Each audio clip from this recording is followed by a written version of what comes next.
AJ, before we get into the business of the business, tell me a little bit about your story. How did you come to Cane's? So I joined Raising Cane's in 2014, exactly 10 years ago now. Just completed my decade anniversary a couple of weeks back. I was running a business, F&B space and retail out of the Middle East, based out of Dubai. Family was here in the US, was traveling back and forth. And Todd Graves, our founder, he had started a search for a role here, coming in as a chief operating officer, and found me. So all the way from Dubai, so got recruited over. That's my story. So Wow. that's how I joined. And when you look at the Raising Cane's that you joined 10 years ago to what it is today, how big of a change has it been? Oh, massive. So when I joined, we had about 175 restaurants. About half of them were franchised at that point. And we were in roughly 14 states, a little spread out because of the franchising component to it. Today, we are over 830 restaurants. We're in 40 states, 5 countries, and predominantly company-owned with a very small piece that is international. So company-owned system, we are the second highest average unit volume, that is per restaurant sales per year in the business. So Chick-fil-A is number 1, we're number 2. And we have been the fastest growing restaurant chain in the last decade consistently. What was the thinking behind the move from a franchise model to a company-owned model? Chris, like in this business, it's all about long-term viewpoint. Restaurant business operates in razor-thin margins. So you have to be able to look at long-term, execute consistently, and not be ever compromising on those things. And it is tough to do that in a franchise business. There are franchisees, even if you get some of the best partners, they will struggle to make those long-term investments in the business. We do, like we've been through pandemic, as you know, and all of that. We are able to always to stay true to who we are, make that long-term investment in our crew members, in our communities, and do the right thing for our customers. So I believe we can execute better than anyone else. So company-owned model makes the most sense. Okay. When some of the credit rating agencies like Moody's, when they, assessed Raising Cane's, one of the things that I saw that jumped out was some of the credit rating agencies like Moody's said, great financials, but pouring a lot of money into expanding and getting new locations. Are you worried that a downturn could leave the company without that cash flow? Absolutely not. Absolutely not. No, we are, obviously we approach the debt markets to be able to continue expanding our business. We are privately held. We have no intention on changing that at all. Not do an IPO or not do any kind of other minority investments of any sort. So we want to have that control over the business. Look, Chris, we invest a lot into growth. As I mentioned earlier, the margins are razor thin. So to be able to expand 100 restaurants is our goal every year. We need to invest into it. But we never compromise on the sort of locations that we go after. They are main and main, very convenient for our customers. And we never compromise on the quality of our building and the quality of people, the crew members that we employ in them, etc. A downturn is obviously not going to be great for anyone. I'm not at all concerned. Our financial performance is some of the best in this industry. In fact, some of our locations have the highest productivity per square foot across this business. Our Times Square location just completed 1 year. It is one of the busiest QSR restaurants in the entire world. So no, I am not at all concerned. Which is interesting because you say Times Square is so busy. That's interesting because most of the business in Raising Cane's is through the drive-thru, right? That's correct. Yeah. Yes. So most of our locations are in suburban areas, large pads, drive-thrus attached to them. About 70% of our business comes through drive-thru, but they also have a really great dining room as well. So we do get a lot of dining room business for the size that it is. Now, in urban areas such as Times Square in New York and other parts of New York, in Chicago, et cetera, we want to be able to serve those customers. So we have non-standard locations there, which is without drive-thru. They do fantastic. We also You have a tremendous foot traffic. tremendous foot traffic. Over 450,000 people walk in front of that location on a day-to-day basis. So tremendous foot traffic. Yeah. When you look at affordability, just I'll use my family as an example. Family of 5. If I go and get 2 3-finger combos and I get 3 kids meals, I'm in for about $41. Is that affordable for an everyday family? So here is our approach to value in general, right? So businesses operate different ways. Most of the businesses, they really lean heavily on limited time offers and price offers. That's what they do. What we've believed in is do what you do it really well, be very, very consistent, and don't fluctuate from it. So we've never had a limited time offer. We've never had a price promotion. We are something that our customers can count on.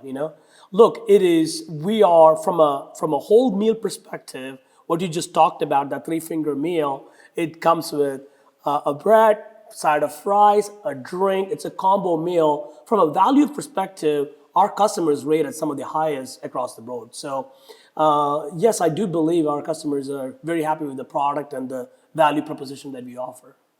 When you look at inflation, walk me through how inflation impacts the company across the board. Inflation impacts the entire industry. It's just a fact of life. I'll use the most recent FAST Act wage hike that went into California. It is a roughly 25% increase in wages, and wages are 1 and 2 costs in our whole cost structure. So in this business, it's impossible to soak all that up into margins. It's just not possible because restaurant business run in like razor thin margins. So we have had to take price increase. What we try to do is we try to look at it from a holistic perspective. What can we pass along to the consumer? What can't we pass along to the consumer? In this particular case, we took almost a half of that in margin hit to the business, and the rest of that we had to pass along to the consumer. Inflation and inflationary pressure, it's impossible to soak that up into the business. It's just a fact of life. And when we talk inflation, is that the price of ingredients? Is that transportation? Walk me through how that impacts you in different ways. Over the last, call it 3 years, specifically through that 21, 22, and some of 23 time frame, the country had seen some crazy inflation across the board. It's in housing, it's in groceries, it's in food, it's in transportation, it's across the board everywhere. And typically what that means is that wages also go up pretty high, and that all those impact us. We use fresh never frozen chicken is what we use in our restaurants. It's cooked to order, so we can hedge and keep our prices flat for the product for a long time. Same thing with wages. Once the market rises, we have to keep up with that because we want that quality crew member to be in the restaurant serving our customers. So what we've seen over the last 3-4 years is a consistent inflation across the board on everything, including wages. Now, I will say it is showing a lot of slowdown over the last few months. Okay.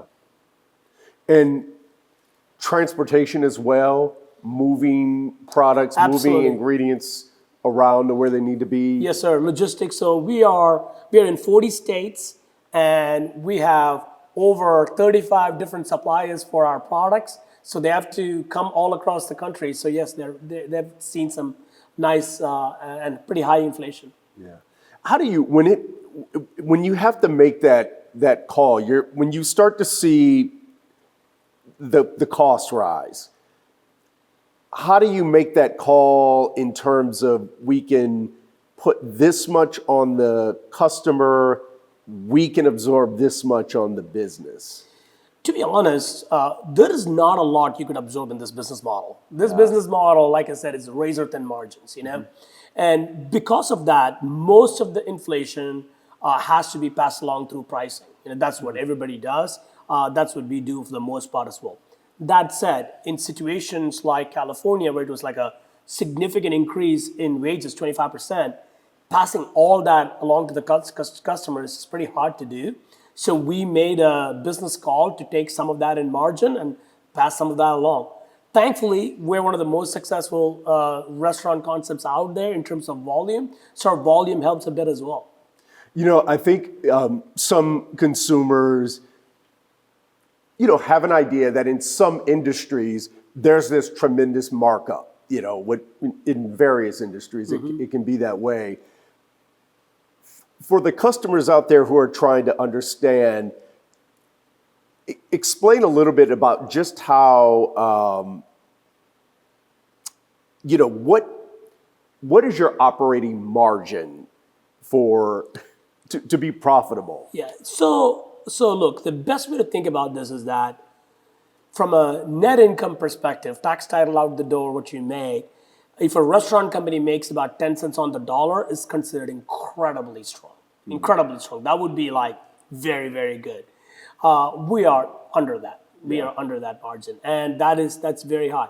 Now, we take all of that and all that we can borrow into growth, creating more opportunities, building new restaurants, growing our brand, so we can do right by the communities is what we're trying to do. So all our money goes right back into developing and growing our business. Yeah. So there isn't any, it sounds to me, there isn't this fluff that can just absorb all these increases. No, sir. Not in restaurant business. I mean, in restaurant business, if you're very successful and if you're growing very well, then you get that consolidated impact of being able to grow. Economies of scale. Correct. Okay. That's where you get to, but otherwise, it's not a super high margin business. Yeah. What as you look down the road, where do you hope to be by the end of this year? In terms of number of restaurants? So we'll be a $5 billion business, very close to it, and we will have right under 900 restaurants, about 860 or so restaurants is what we're going to get to this year. We've been growing, we've been consistently ramping up our growth, and I believe we can grow about 100 restaurants that are company owned and operate them really well, because that means we have to internally train, develop, and promote crew members into managers and leaders in the company. In fact, we've promoted over 4,500 leaders in the just last 5 years. So a lot of growth for our people, but I think that's about the ceiling that we can grow right now. So my goal is over the next several years, for the foreseeable future, really, we'll be growing at the pace of about 100 restaurants every year. Okay. What markets are you looking at right now? So in the United States, Texas is our largest market. We have just under 200 restaurants here. And Louisiana is our second largest market. We're seeing a lot of growth in California. Really, coastal America is where the growth is happening right now. Lots of growth through the Northeast. A lot of growth through like lower by Florida, etc., by California. That just happens to be the area where we are not very dense, and there's density of population, and we have lots of sites coming up. Yeah. And when you look at that expansion and reaching customers, a lot of restaurants out there selling chicken. What is it about Cane's that you're trying to communicate to the customer? Like, what is it about Cane's that sets it apart? We are all about craveable chicken finger meals, served to you, made to order, and it is as fast as fast food could get. That's what we're trying to do. And in that particular case, there's nobody really else competing at our scale. We nail it. You come through our drive-thru, you're out in 2 minutes, 30 seconds. At the top, if you order through online, through mobile, you can pick it up very quickly. But we have no heat lamps in our restaurant. We don't hold anything. So, which means you're truly getting a product that is cooked and made ready for you, which I don't believe anybody's competing with us on that. Yeah. And one of the things that really struck me, I hadn't had canes until I moved here to Texas, but I lived in California for about 9 years or so, and totally different concept. But one of the things that canes reminded me of was In-N-Out, in that In-N-Out has a very simple menu. It's burger, fries, drink, or a shake. Yep. They don't really deviate much from that. Is that an intentional choice It's a at Cane's? very intentional choice. In fact, we do compare ourselves to the In-N-Out of chicken quite a bit. So they've done the same thing. Do that one thing, execute it really well, consistently deliver it to the fresh product, which is exactly what we're trying to do in Cane's as well. And then looking beyond the short term, where do you expect to be by the end of the decade? By the end of this decade, our aspirations are to be a top 10 US restaurant brand in sales. I think we're well on our way. We're number 14 now. So a few more inches to make there. So we're going to be there. Well, by this end of the decade, we'll be there for sure. Okay. And that includes not only the US, but international expansion as well? It includes international expansion as well. We haven't quite ironed out exactly where that's going to happen yet. We're exploring some ideas. But that means over 1,600 restaurants, over $8 million in average unit volume, over 150,000 crew members strong. And one of the things that I'm really excited about is that in that time span, in the first 25 years of our company, we were able to give back about $100 million back into the community. Yeah. In the next decade, by the end of this decade, we would have given back an additional $100 million back to the community. So we're very active in our communities. So being able to make that impact socially is also very aspirational for us. Yeah.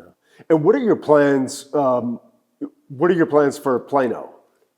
Oh, Plano, Texas. So we just purchased our new headquarters that we're going to move into. We call it the Restaurant Support Office. It is right here in Plano. We're in the design phase of that building. It is roughly 400,000 square feet, which is going to be one of the largest restaurant support offices out there.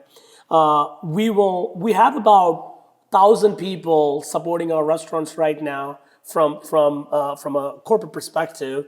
We will continue to grow that base, and we are hoping to have like a conference center there and stuff like that in Plano. So otherwise, from a restaurant perspective, we're pretty well filled out Plano. There are plenty of locations here. I don't anticipate adding many more new restaurants into Plano. Okay. So it's more the focus on the corporate. The support office. The Yes, sir. support office. Okay. Let's see. The other thing, you mentioned that I would imagine you're seeing some of these economic trends somewhat before the consumer is absorbing them at the point of sale. You said you're starting to see things slow down. How so? Yeah, so, we have the advantage of growing across the country and getting that input from all across. What we're seeing is there is a definite slowdown in wage inflation. Availability of crew members have gone up a lot. I mean, you saw last month there was about 140,000 jobs created, which is half of what it was a couple months before that. Yeah. So you could definitely see a little bit of slowing down. Again, I'm going to remain an expert in chicken fingers, not in economy. But that's my 2 cents on it.